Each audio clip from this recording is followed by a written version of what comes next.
I started my career as a jockey at the age of 15 when I started my apprenticeship, and I was based here at Oakbank. During that time I rode quite regularly for local trainers.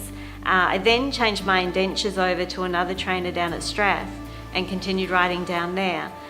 As an apprentice in 1989, I was the first female to be chosen Dux of the apprentice school, and that was a really huge honour. It just made breaking into the industry and being a female rider be more accepted, and the fact that they'd chosen me was showing that the females were getting an opportunity within the industry. And during that time I rode 36 winners and over 100 and something places, and doing the statistics, it was every third race ride I had I would weigh in.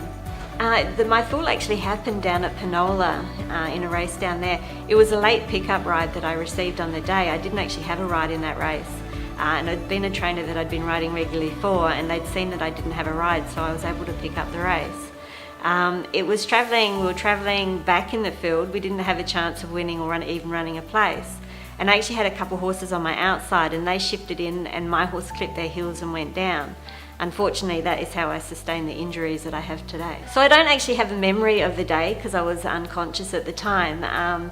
My injuries were obviously a broken back. They thought to begin with, the MRI that I had, that my spinal cord was actually just crushed, so there was a bit of long-term hope. But just recently now, with modern technology improving, they've x-rayed my spine and actually seen it was severed in 2 places.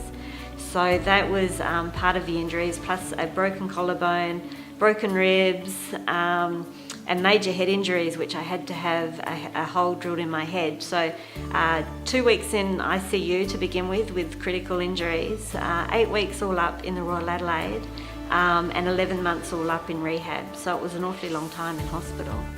The changes to my lifestyle, they were huge. I just, everything that I loved and lived for, it stopped, and everything had come about to now being able to learn to live in a wheelchair and adapt everything for that. It was devastating, but it was also, if I want to still live and have a successful life, I need to learn how to do all this and to be independent and to be able to look after myself.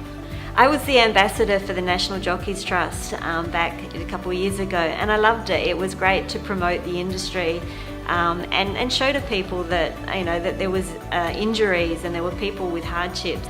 And the trust had now enabled me to get a new chair and attachment so that I can rest my arms. So without the trust, I don't know where I'd be now. I certainly wouldn't be able to rest my arms to the point that I can now.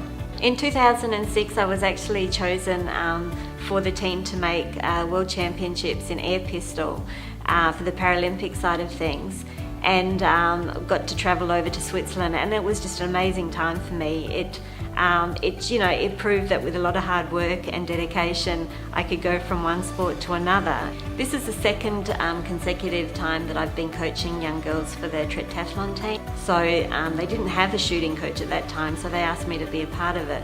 And this competition actually comprises show jumping, running, swimming and shooting.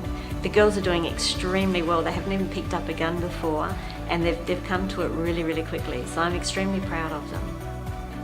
LUCRF Super, the name behind every Australian jockey.